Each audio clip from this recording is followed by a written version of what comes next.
சங்கீதம் 17ஆம் அதிகாரம். கர்த்தாவே, நியாயத்தை கேட்டருளும், என் கூப்பிடுதலை கவனியும். கபடமில்லாத உதடுகளினின்று பிறக்கும் என் விண்ணப்பத்திற்கு செவிகொடும். உம்முடைய சந்ததியிலிருந்து என் நியாயம் வெளிப்படுவதாக. உம்முடைய கண்கள் நியாயமானவைகளை நோக்குவதாக.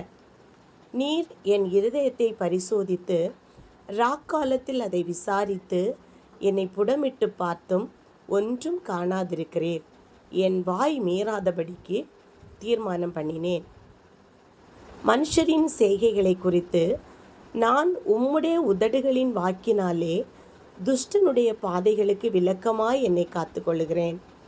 என் காலடிகள் வழுவாதபடிக்கு என் நடைகளை உமது வழிகளில் ஸ்திரப்படுத்தும்.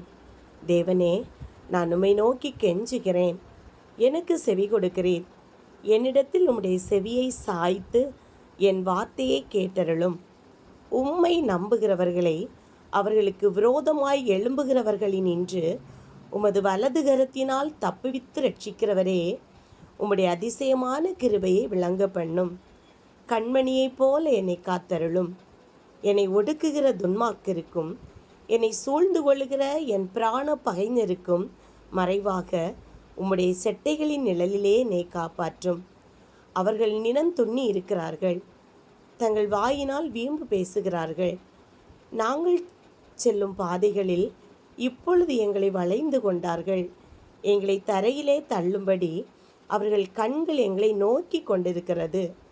பீறுகிறதற்கு ஆவலுள்ள சிங்கத்துக்கும் மறைவிடங்களில் பதிவிருக்கிற பால சிங்கத்துக்கும் ஒப்பாயிருக்கிறார்கள்.